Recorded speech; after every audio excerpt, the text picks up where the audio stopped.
जिनके सितारे कभी गर्दिश में थे, आज वो दूसरों का भाग्य बता रहे हैं। बरसात में टपका करती थी जिनके घर की छत, उनके घर की बढ़ा दी गई सुरक्षा। पुलिस के साथ आज तैनात है पर्सनल सिक्योरिटी भी। बचपन में जिन्हें नहीं नसीब हुआ पेट भर खाना, आज लाखों लोगों का बन गए हैं सहारा। चमत्कार का हो या फिर दैवीय शक्ति, खुद के भाग्य को बदलकर दूसरों का भी नसीब बदल रहे पंडित धीरेन्द्र कृष्ण शास्त्री। आखिर कितनी संपत्ति के मालिक है बागेश्वर धाम के धीरेन्द्र कृष्ण शास्त्री। पिछले दिनों नागपुर की एक संस्था ने उनकी चमत्कारी शक्तियों को चुनौती दी थी। संस्था ने बाबा से कहा था कि वो अपनी शक्तियों को सार्वजनिक रूप से प्रमाणित करें, नहीं तो उनके खिलाफ FIR दर्ज कराई जाएगी। इसके बाद से बवाल मच गया। तमाम लोग बागेश्वर सरकार के विरोध और समर्थन में बयान देने लगे। खुद बाबा भी चुनौती देने वालों पर तंज कसने लगे। धीरेन्द्र कृष्ण शास्त्री भी लगातार अपने प्रतिद्वंदियों को जवाब दे रहे हैं। लेकिन क्या आप जानते हैं आचार्य धीरेन्द्र कृष्ण शास्त्री की नेटवर्थ यानी कि कुल कमाई कितनी है? क्यों उनकी कथा में लोगों की इतनी भीड़ उमड़ रही है? इन सवालों के जवाब दें उससे पहले जान लीजिए कि आखिर पंडित धीरेन्द्र कृष्ण शास्त्री का अतीत कैसा है और वो यहाँ तक आखिर पहुँचे कैसे।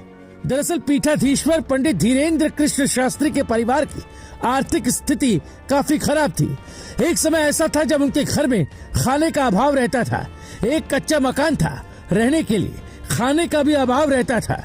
मकान ऐसा था जो बरसात के दिनों में टपका करता था। धीरेन्द्र कृष्ण शास्त्री का जन्म 4 जुलाई 1996 को मध्य प्रदेश के छतरपुर के पास स्थित गड़ागंज ग्राम में हुआ था। इनका पूरा परिवार उसी गड़ागंज में रहता है जहाँ पर प्राचीन बागेश्वर धाम का मंदिर है। इनका पैतृक घर भी यहीं पर है। उनके दादा पंडित भगवान दास गर्ग और सेतुलाल भी यहाँ रहते थे। धीरेन्द्र शास्त्री का दावा है कि वो लोगों के मन की बात पढ़ लेते हैं।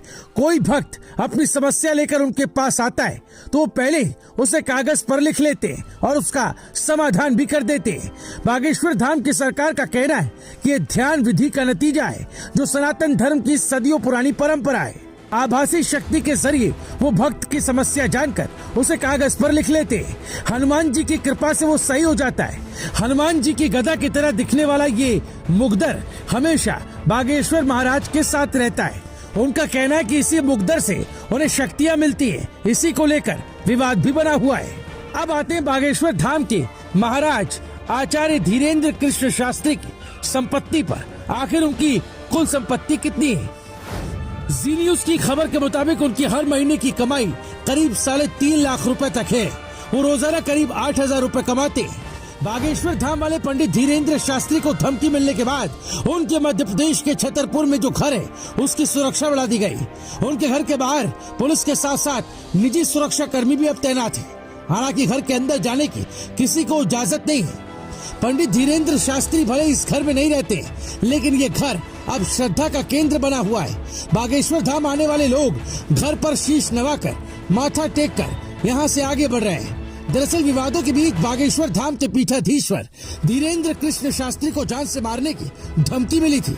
शास्त्री के मध्य प्रदेश स्थित छतरपुर जिला के रहने वाले चचेरे भाई लोकेश गर्ग के मोबाइल नंबर पर धमकी भरा कॉल आया था। पुलिस ने इस मामले में केस दर्ज कर अपनी जांच भी शुरू कर दी थी। Bureau report, news live TV.